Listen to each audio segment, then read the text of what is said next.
Tales of Apple's AirTag at MacinTech. This is MacVoices. MacVoices is sponsored by Upstart, fair and fast personal loans. Go to upstart.com/MacVoices and find out how Upstart can lower your monthly payments. Welcome to MacVoices. This is the talk of the Apple community, and I'm Chuck Joyner. Folks, this is part 2 in a 3-part presentation to the MacinTech Mac User Group. I'm joined by Jeff Gamet and Mark Stevenson, and we were asked to talk about some of the new Apple hardware and what configurations we buy, what configurations we would recommend, and how to go about thinking about that. This time around, we touch on the topic of AirTags and share some stories and experiences from various members of the panel and the audience as well. Let's go right back and let them do the talking. Yeah, Jeff, I think that's a real good point, and especially for this crew. I would expect that if you're on this call, that you are some level of geek. And so, yeah, it's always tempting to buy up. And I do agree with something that Mark said. I tend to like to buy high too, under the theory that either I'm going to keep that device for a long time or I'm going to get more money back when I go to resell it. So, but at the same time, there is a time that it just becomes overkill, that you really don't need it. Invest the money in your iPhone if you take a lot of pictures, but don't worry too much about it for video conferencing. Chuck, the other thing that's new about this iMac is the speaker configuration and the microphone configuration. So I was playing some of Apple's new audio tracks that are available through Apple Music that use the spatial audio thing. And I was playing a Beatles tune, Come Together, or whatever. And this thing had a big thumping bass, not what you found in previous iMacs. So I could tell the difference in the speakers at this point. The microphones, I'm on headphones right now, so I haven't really noticed that they're that much clearer and I'm in a situation now that I have no background noise at all. So I can't tell that yet, but those are some of the features that Apple has pointed out with the new iMac: speakers and microphones. Okay, good point. Real good point. And now, what are you using? Are you using the iMac's mic now, or are you using your headphone mics? In the headphones right now. Okay. I did want to mention, because I too got some AirTags, and one of the uses I had, one of the things I wanted to try out, I should say, was I threw one in my luggage and then gave it to the airlines with the idea that if they couldn't find it, maybe I could. Happily, they didn't lose it, but it was interesting that there were places and times that I could track the bag and places and times that I couldn't. My guess would be that when it was in the belly of the plane, I couldn't track it because I obviously didn't know where the bag was at any given moment. And then when it was coming from the plane back out to baggage claim, it seemed to be intermittent. I knew it was there. I'd see it for a minute, then it would be gone. I would think that has to do with its proximity to a whole bunch of iPhones, but I don't know. But overall, I would have no concerns about if my bag had ended up in, Alaska, that, if there had been sufficient number of iPhones, that I would have been able to see where it was. So it has worked for me. Happily, I haven't had anything that I really had to say, oh my God, I have to depend on this AirTag to find this. But in my tests, yeah, it's worked out wonderfully. And it's only $30. So, or a little bit cheaper if you buy 4 of them. So Chuck, excuse me for interrupting. Yeah. No, did you put the AirTag inside the bag or external connected? Inside the bag. Inside one of the outside pockets, but inside the bag, because I seen it. First of all, I don't even like to I don't even like to have bag tags on the outside of my bag, because they just end up getting torn off by the luggage handlers. So I draw geometric designs on my bag with a Sharpie so I can identify it. and forget the rest. And then I always make sure I have pictures of my bags and what they look like, so that if they do get lost, I can share them, with the airline. Say, here's what it looks like. And by the way, since there's this big silver diamond on each face of it, you should not have any trouble finding this bag, even in a crowded room of black bags. So that begs the question about privacy that I kept seeing all over the place. Do people know that their iPhone has found somebody's AirTag? Do they even know that? No. Well, it depends. Okay. So if you go walking past a device that someone has tagged as missing, and you just keep going, and their phone picks up the AirTag signal, and they just keep walking on, you get the notification about where your AirTag is. Now, if they stop, then and if they find your AirTag, now they can find out if this is an AirTag that's been reported as lost. Because when you hold the tag close to your phone, it'll bring up some basic information about that AirTag. And then you, as the AirTag owner, if you put it into lost mode, then you choose what additional information you want to appear, so that the person can contact you. And so, like for me, if I have an AirTag that gets lost, I'm going to put a Google Voice phone number on there.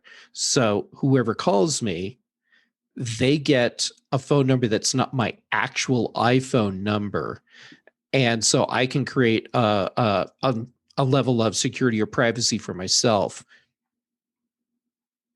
Because I wondered all of the hoo-ha that was out there about privacy, and I just didn't see it. That I didn't think there would be a huge privacy issue, because that other person's phone doesn't say, oh, look, you just passed an AirTag. It just sends a notice on. Right. And I think a lot of the, now I'm going to go all in on this one. I think all of the hype and concern about privacy over AirTags was generated simply because this is Apple. And to back up what I'm saying, Apple actually went to the trouble to think about privacy and security with the AirTag, and built features in from the beginning to support that. Now, in comparison, there's a product called Tile that's been around for 15 years now. A long time. And it's essentially an AirTag, if you will. It's a tracking Tile, little fob device, just like an AirTag. The difference is Tile has never, ever put user privacy into the mix with their product. And even after AirTag came out, they did not change anything. So Tile does not offer any level of privacy with their product. And yet, this has been around for 15 years, and we have never seen a major media blowout because of their tracker device. Yeah, you're right about it's Apple. Yeah. Yeah, and it should be said that, Tile, Apple, I mean, there have been plenty of other Bluetooth tracking devices out there for a long time. Mm-hmm. And so, if somebody is concerned about that, then you have other things to worry about, because Apple is trying to do the right thing. I think Tile would try to do the right thing, or will try to do the right thing, if it becomes an issue. Apple seemed to see it coming a little bit more and tried to address some of it. But there's just, that's true. At the end of the day, you're tracking somebody or something. And so that's kind of the reason for it. Yes. And with Tile, you can take one and slip it into someone's bag, and they'll never know unless they go and find it in the bag. If you take an AirTag and slip it into someone's bag, they're going to find out, because at some point your iPhone is going to say, hey, there's an AirTag with you that's not yours. What's up with that? Right.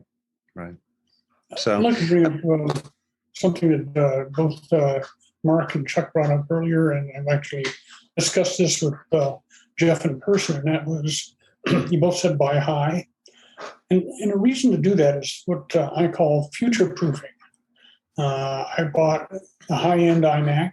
I bought a high-end iPad Pro. I bought an iPad Pro rather than an iPad with a lot of memory, with the idea that I was going to hold on to these devices for quite a while. And it's worked out pretty well for me to do that. I don't end up actually spending as much money as if I've gotten a low-end device and then 2 years later find, well, it's not doing what I need, so I need to go buy another one. Yeah, well, Rob- certainly, Zimmy, certainly Apple has made it much more difficult to upgrade these things with memory even. So what you bought is what you get over the life of the machine for the most part. yeah, The advice that I give people along the buy high philosophy is you buy as much device as you can afford when you need it. And so that can translate to buy high. But yeah, as much as you can afford. And I also tell people, these are not heirlooms. Even though we tend to keep Apple products for a long time because they hold up, they're not heirlooms. So if you buy, say, a new Mac today, and you spend as much as you can afford on it, so you get as much as you possibly can for your money, and then 3 months from now, you realize this actually doesn't meet my needs because this new machine came out that does what I really need instead. Sell the old one, buy the new one, and keep going. And it's okay. We don't have to have that sentimental attachment, even though they're really cool products, and it's easy to have that. Oh, I have the sentimental attachment. Today's edition of MacVoices is sponsored by Upstart, fast and fair personal loans. Go to upstart.com/MacVoices and find out how Upstart can lower your monthly payments. The last year or so has been hard on everyone, but some more than others. If you are in the latter category, burdened by debt, it is worth a 5-minute visit to Upstart to see what your online rate is for loans from $1,000 to $50,000. Upstart is all online and is different from other lenders. They look beyond your credit score to your income and current employment and deliver a smarter rate for your loan. Whether it's paying off credit cards, consolidating high-interest debt, or funding personal expenses, over 500,000 people have used Upstart to get one fixed monthly payment. Find out how Upstart can lower your monthly payments today when you go to upstart.com/MacVoices. That's upstart.com/MacVoices. Don't forget to use my URL so they know I sent you. Loan amounts will be determined based on your credit, income, and certain other information provided in your loan application. Go to upstart.com/MacVoices right now and get control of your debt. Thanks to Upstart for their support of MacVoices.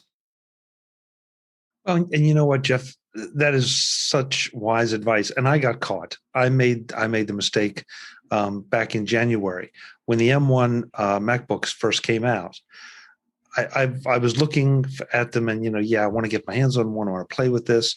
And honestly, I because it was a MacBook, I thought, well, okay, it's going to be low powered, so I'm going to buy it as a potential replacement for my old MacBook, my very old MacBook Air. And what I found quickly is, this thing is so high powered, but I screwed up and I only bought the 8 gig of RAM and the lowest memory or storage configuration.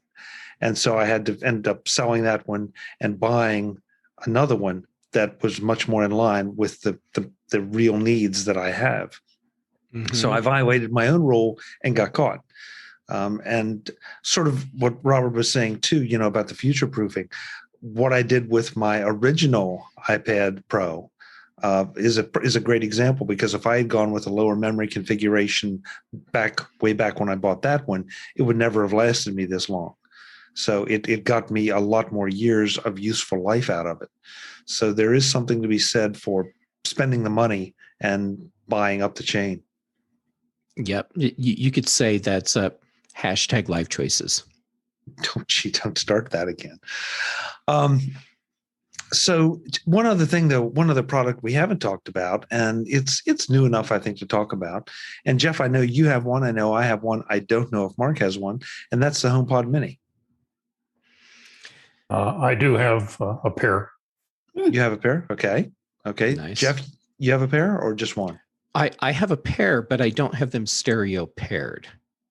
I have an original HomePod, and then when the HomePod Mini came out, I got one right away. And then a couple months ago, I bought a second one. And what I did was I have the big HomePod in my living room where it's always been. And then I put a HomePod Mini in my office, so it's back behind me. And then I put the third one in my bedroom. And so now I have whole home audio, sort of like you get with Sonos, but I did it with HomePod Minis ultimately. And in a sense, I have also future-proofed my smart home setup, because going forward, using an original HomePod as a HomePod bridge, it's not going to have as many features as the HomePod Mini does once we get the new operating systems this fall. So if you're using this as part of a home automation system, now the HomePod Mini suddenly makes a lot more sense. Yeah. Mark, how are you using your HomePod Minis? I had it connected to the TV in my family room. And I've also experimented a couple ways of putting one in the office and another in the family room and using it that way. I just recently got a newer TV, and so I'm still trying to figure out what's the best configuration, whether I should split them apart or leave them that way. Unfortunately, you can't really connect them directly to an Apple TV because it's a Wi-Fi Bluetooth connection at this point. So I would like to see that happen at some point in the future. But again, when Andy or Zimmy talked about future-proofing, I bought these and I was very encouraged when Apple said that the product going forward is going to be the Home Mini, and they were discontinuing the HomePod, even though it's more powerful, but was certainly at a different price point. I thought the Home Mini price point at $100 or whatever was going to be a good sweet spot, and it was worth buying a couple and just to see what would happen in the future. See, there you go. That's part of what makes the HomePod Mini such a smart move for Apple, because they dropped it below the $100 psychological barrier by $1, but that's all it takes. And they turned it into what is essentially an impulse buy item. So you bought two because you're like, hey, why not? Let's try it out. I bought one for the same reason. And then a couple months ago, I impulse bought a second one just because I thought, oh, this would be cool to have whole home audio, and I can do it super easy for cheap. The impulse buy is an interesting point, Jeff, because I was in. I guess you all have. Do you all have Lowe's out there? Yes. Okay, so I was in Lowe's, and there were HomePod Minis at the checkout line. Just like a candy bar. So yeah, pick up a HomePod Mini and take it with you. And I was sorely tempted. I was sorely tempted to get another one, almost because I could. I didn't. Do I have a place for it? Of course, I will make a place for it. But just the fact that they had them and they're so small and so approachable, and yeah, for only $99, I could walk out of here with one. I thought that says a lot about Apple's thinking about the marketing part of it. Well, Chuck, it totally makes sense that they would have them now.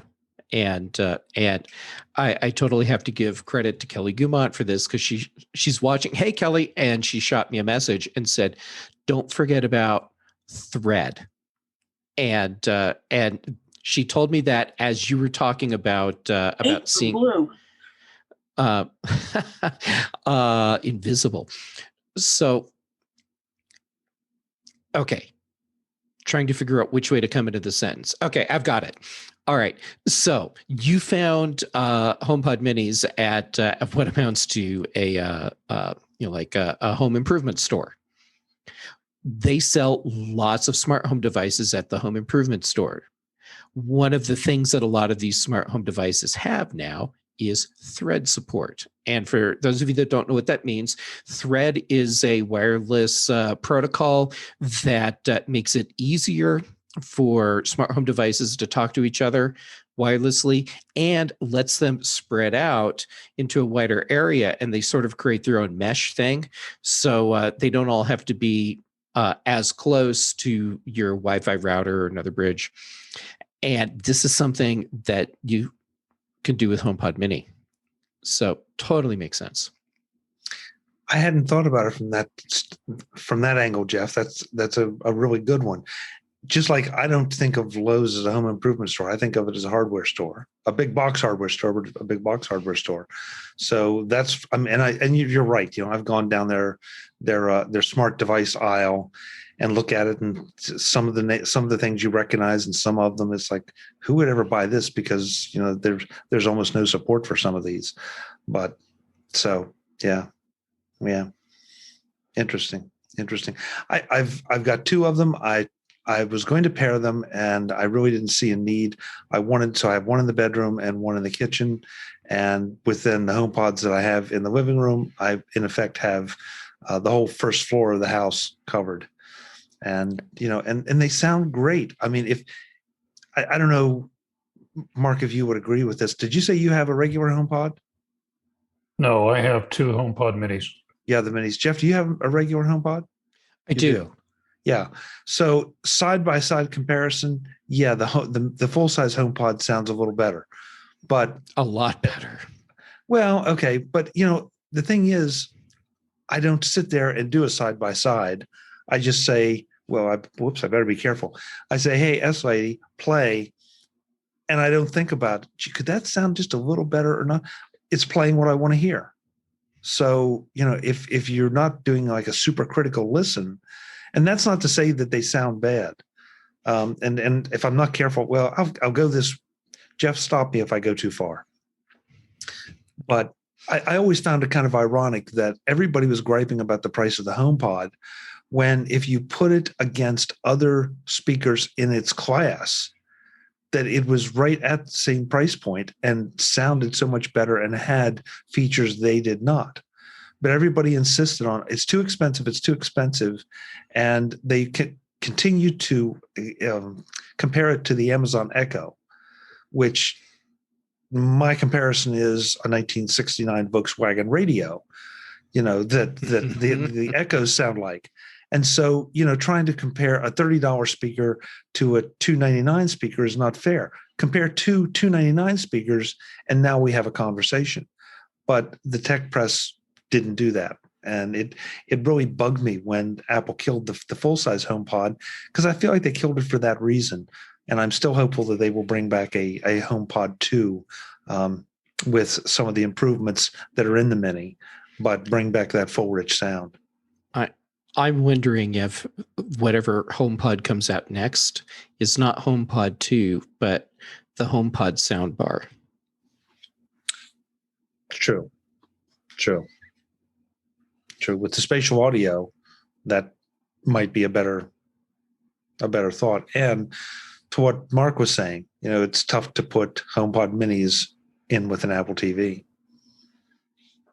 So, well, I mean, it's not tough now like it used to be, and because now the Apple TV will remember your HomePods. So as long as you're okay having the wireless connection between the Apple TV and the HomePods, then you're fine. But there's still something to be said for having that physical wired connection for the bandwidth for your audio. Yeah. Oh, there's no question about it. The one thing that we didn't touch on, I touched on it very briefly, that probably should be a sort of a wrap-up topic, though. Mark, you bought the iMac. Jeff, if you were going to buy an M1 Mac now, would you do the Mini? Would you do one of the MacBooks, or would you go with the iMac? With the products that are available today, without hesitation, Mac Mini. It's nice little box. It has a crazy horsepower in it, and it lets me take advantage of all the peripherals that I already have. So I don't have to give up the screen that I'm using, the camera that I'm using. I could just slot it in right here on my desk and keep rolling.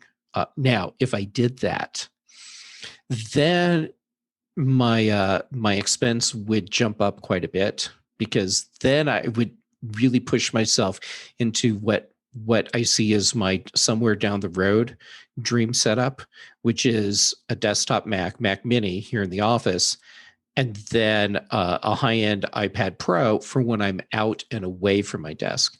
So I would actually, at that point, no longer even have a MacBook Pro. Wow. I mean, for you to say that's really intriguing to me, that you would completely abandon a laptop in favor of an iPad Pro. Well, I mean, look at what we can do with the M1 iPad Pro today, and imagine where we'll be even just a couple of years from now with that technology. I mean, we are on what I see as the cusp of not actually needing a full-on laptop for the things that I do anymore. We're not there yet, but wow, we are so close. Interesting. That's part 2 of our conversation with the MacinTech Mac User Group out of Colorado, Mark Stevenson and Jeff Gamet. In part 3, we start talking about when you should buy your next Mac, what you should buy, and how you should go about thinking about that. That's next time on MacVoices, and I hope you'll join us. Until then, and as always, I'm Chuck Joyner. Thanks for watching. Visit MacVoices.com for show notes and to connect with Chuck on social media. Get involved in our Facebook group or like our Facebook page, and get more out of your Apple tech with MacVoices magazine, free on Flipboard and on the web. And if you find value in it all, consider supporting us through either our Patreon campaign at patreon.com/MacVoices, or by making a one-time donation via the PayPal link on our front page and in the show notes of each episode. You will join these fine people who help bring you Mac Voices.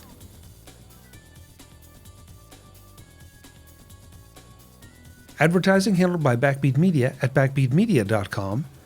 Bandwidth provided by CacheFly at cachefly.com.